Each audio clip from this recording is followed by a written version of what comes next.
Bien, chers frères et sœurs dans le Seigneur, que la grâce et la faveur de notre Seigneur descendent et demeurent sur chacun et sur chacune de vous. Je voudrais continuer de vous dire merci pour la présence.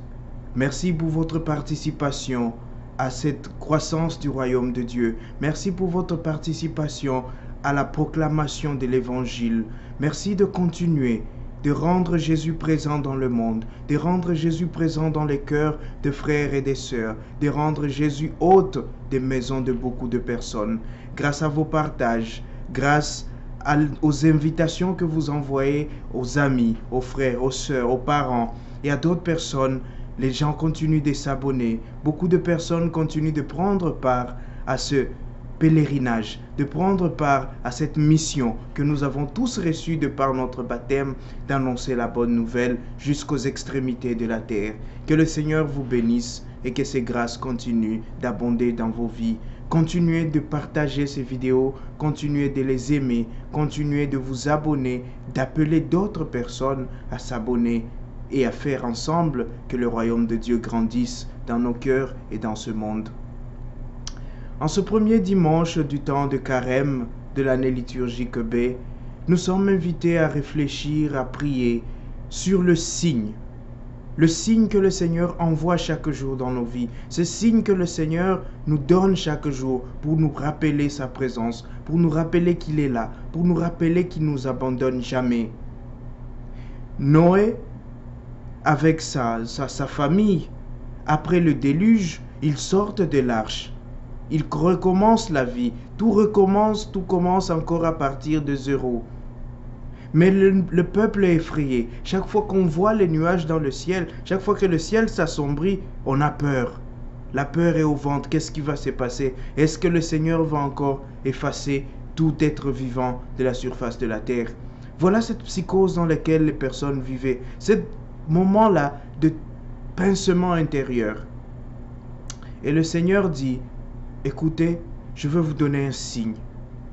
Je veux mettre pour vous quelque chose, une alliance que je veux conclure avec vous, un pacte que je veux conclure avec vous, pour que vous sachiez que moi, le Seigneur, je ne détruirai plus jamais la terre avec le déluge, que moi, le Seigneur, je ne ferai plus jamais ce qui s'est passé. Et le Seigneur donne un signe. Et le signe que le Seigneur donne, c'est le signe de l'arc.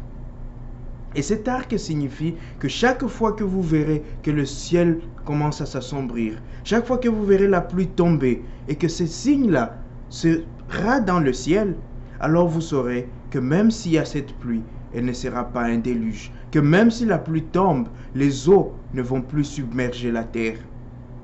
Que même quand vous voyez que le ciel est aussi noir que vous ne le pensiez pas, qu'il n'y aura rien de grave. Que c'est une simple pluie, une pluie qui va passer, une pluie qui va finir. L'arc devient finalement ce signe que la présence du Seigneur est là, que le Seigneur tient sa promesse, que le Seigneur n'a pas oublié, que le Seigneur ne nous a pas oubliés, que le Seigneur n'a pas oublié son peuple, il n'a pas oublié ceux qui croient en lui, il n'a pas oublié ceux qui le craignent, il ne veut pas détruire, il ne veut pas abandonner, il ne veut pas que ceux qui l'aiment se perdent. Voilà ce signe-là. Ce signe-là nous rappelle encore Saint Paul que c'est ce signe-là qui a fait que Noah sort de son arche, et vive et recommence la vie, et recommence à vivre avec sa famille. Et ce signe du temps de Noé, nous voyons ce signe au temps de Jésus. Nous voyons ce signe dans le temps moderne. Dans le temps moderne, le Seigneur nous donne encore ces signes. En ce temps qui sont les derniers, le Seigneur nous a donné encore le signe. Le signe que malgré les problèmes, le signe que malgré les souffrances, le signe que malgré les peines que nous avons dans nos vies, le Seigneur sera toujours là. Le Seigneur viendra toujours à nous. Le Seigneur ne nous abandonnera jamais. Le signe que le Seigneur nous donne, c'est son Fils lui-même. Le signe que nous avons aujourd'hui, c'est Jésus. Jésus, par sa mort et sa résurrection, Jésus, par sa mort sur cette croix, a donné le signe que le Seigneur ne nous abandonnera plus, que le Seigneur vaincra toujours le mal, que le Seigneur sera toujours vainqueur de tentations. Et lorsque toi, chrétien, lorsque toi, chrétienne, tu traverses des moments difficiles, tu traverses des moments de peine, tu as ces fortes tentations qui veulent te submerger. Tu es noyé, peut-être tu es submergé, pas encore noyé, mais un peu submergé par des problèmes. Le Seigneur te donne un signe. Lève ta tête, regarde la croix de Jésus. C'est le signe que le Seigneur est là. C'est le signe que le Seigneur a vaincu le mal. C'est le signe que tu seras victorieux, que tu seras victorieuse du mal qui est en toi, du mal qui est autour de toi, du mal qui t'encombre. Et lorsque nous, chrétiens catholiques, chaque fois que nous faisons le signe de la croix, c'est un rappel. C'est comme Noé, chaque fois qu'il regardait le ciel et il voyait l'arc, il se disait, oui, le Seigneur ne détruira pas la terre. Et chaque fois que nous aussi, nous nous levons et que nous faisons ce signe ici, nous nous rappelons que le Seigneur est vainqueur, que Dieu est le plus grand, que le Seigneur est maître dans le ciel, sur la terre et aux enfers. Que rien ne résiste au Seigneur, que tout genou fléchira devant lui. Mon frère, ma sœur, tu traverses peut-être des situations difficiles. Ton travail est difficile. Ton couple est difficile. Peut-être qu'avec les gens de ta famille, vous ne vous entendez pas bien. Peut-être que toi-même, tu as des addictions contre lesquelles tu te bats depuis des années et que les choses ne marchent pas. Eh bien aujourd'hui, Jésus nous donne l'exemple dans le désert. Reste attaché à lui. Lève la tête, regarde la croix. Regarde cette croix qui est le signe de notre salut. Regarde cette croix qui, en s'élevant de la terre, nous a élevés aussi vers Dieu. Regarde cette croix dont beaucoup pensaient que c'était une humiliation. Beaucoup pensaient que Jésus était humilié, abandonné par Dieu. Et pourtant, c'était le signe de notre rédemption. Et pourtant, c'était le signe que tout est accompli. Et pourtant, c'était le signe que désormais, Dieu a vaincu. Que désormais, le mal ne nous submergera plus. Que désormais, là où le péché abondera, la grâce de Dieu surabondera. Chaque fois que tu es dans une difficulté, chaque fois que tu es dans un doute, chaque fois que quelque chose est difficile, fais le signe de la croix. Rappelle-toi que Jésus est là.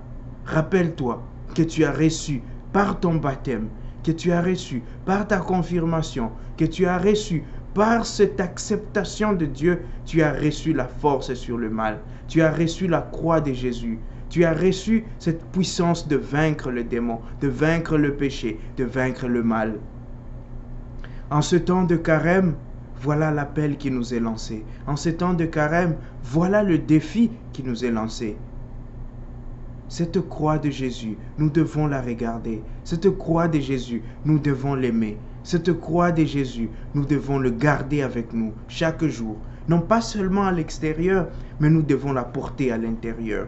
Nous devons porter cette croix parce que c'est le signe de notre alliance avec Dieu. C'est le signe que Dieu est désormais avec nous pour vaincre le mal. Que Dieu nous accompagne sur nos chemins. Que Dieu ne laissera pas le mal avoir le dernier mot dans nos vies. Que le Seigneur continue de nous bénir et de nous garder. Qu'il continue de nous donner la force pendant ce temps de carême, de cheminer. Nous avons la pandémie de la Covid qui nous ravage. Nous avons des problèmes de guerre, des problèmes de racisme, des problèmes de tribalisme, de régionalisme, des problèmes de sorcellerie, de jalousie, des addictions différentes. Le monde est en mal. Le monde va mal. Mais nous savons que lorsque nous levons les yeux et que nous regardons la croix de Jésus, nous savons que nous sommes victorieux. Nous savons que nous sommes vainqueurs du mal. Nous savons que Dieu, que notre Dieu, il est vivant, que notre Dieu est le plus fort, que notre Dieu a remporté la victoire.